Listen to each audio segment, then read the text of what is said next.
Bill Gates rarely gives interviews. When he does, it's something worth listening to.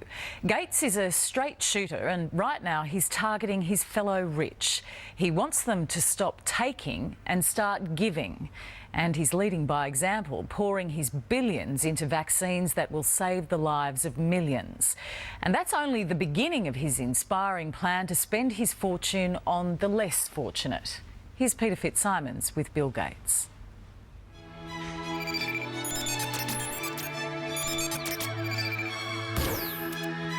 William Henry Gates has given his life a reboot.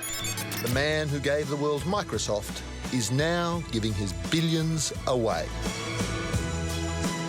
Somewhat ironically, the night before we met, anti-capitalist protests were paralysing his hometown of Seattle.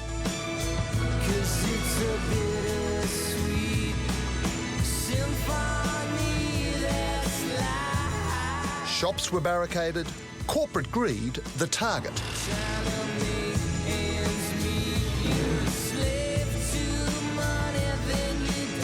The protesters came carrying baseball bats. Next day, it got ugly. Violent, brutal.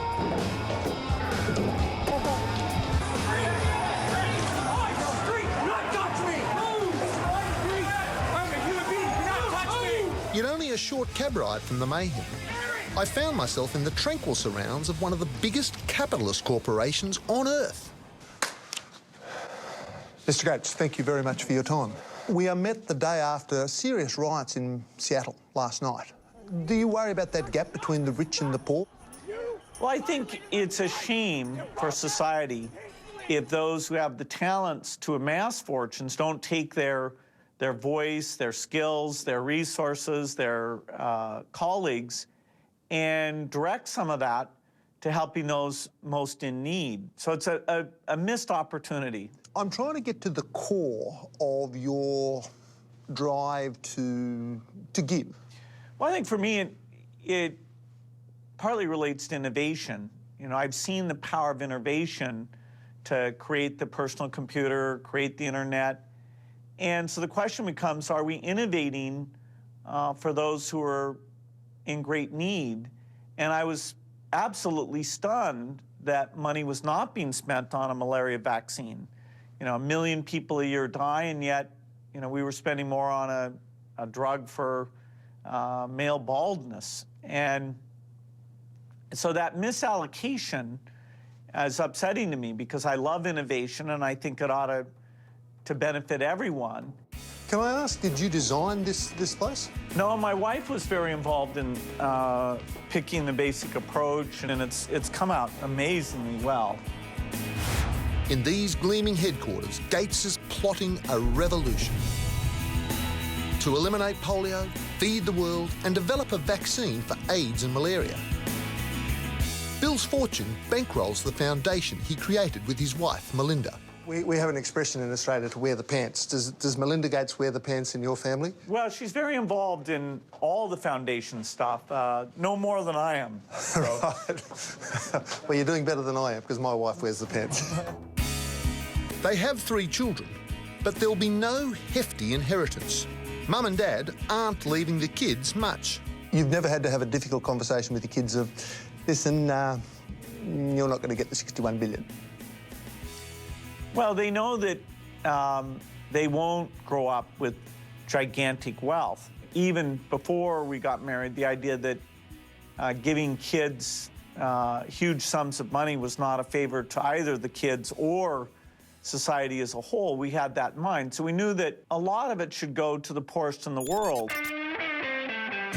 As a child, he looked like a geek, and he was.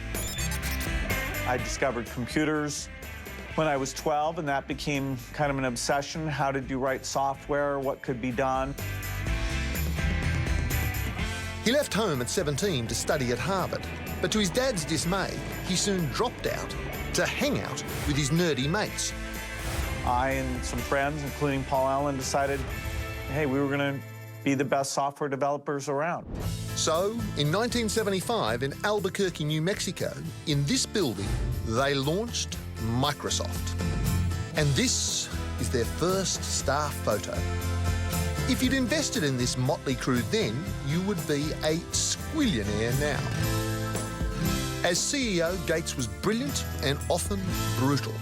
Somebody's just not thinking. I mean, there's no way. You guys never understood. You never understood the first thing about this. He was also far from conventional. Is it true that you can leap over a chair from a standing position? It depends on the size of the chair. I'll cheat a little bit. By 1999, Yes! he'd become the first person to make $100 billion. Bill Gates was the name on almost everyone's lips. I'm Bill Gates. Bill Gates. Oh, Bill. Okay, I've heard of Bill Gates. The great Bill Gates? I don't know. But his best deal came in 1994 when he married Melinda French, a Microsoft employee. On your wedding day, your mother wrote a letter to you and your wife to say, from those to whom much is given, much is expected. You framed that. Did that have a big impact upon you? Yeah, she was excited to see where the philanthropy would lead. And now this is the Holy Scroll listing where all of this money's going to, and it's inspiring. You've got everything from $500 to build a well in a small village in India to $33 million to combat HIV/AIDS in Africa. And it all adds up to just over $27 billion. Now that is serious philanthropy. The famous American industrialist Andrew Carnegie once said, "The man who dies rich dies disgraced." Is there moments of your philanthropy that have touched you deeply emotionally where you feel that is fantastic that we've been able to do something? Oh, absolutely. When you go into a malaria ward that was full the last time you came and you see because of bed nets that there's hardly any kids in there, you know, when you look at how by reducing AIDS, we're cutting the number of orphans down dramatically. Anytime you want to go and see the work and feel good about it, you travel out to the field and learn how you can do it better. And 10 years from now, would you like the foundation to be 3 times as big, 10 times as big? Do you ambitions for it? Well, we're always trying to make progress. 10 years from now, polio will be gone. That'll be a big milestone for us. Malaria deaths should be more than cut in half by then. A lot of new vaccines invented and out there. We should be close to an AIDS vaccine by then. So yeah, huge contributions in the next 10 years. We have big goals. It's been a wild ride for Bill Gates, one that took him to the title of world's richest. But having wasn't enough.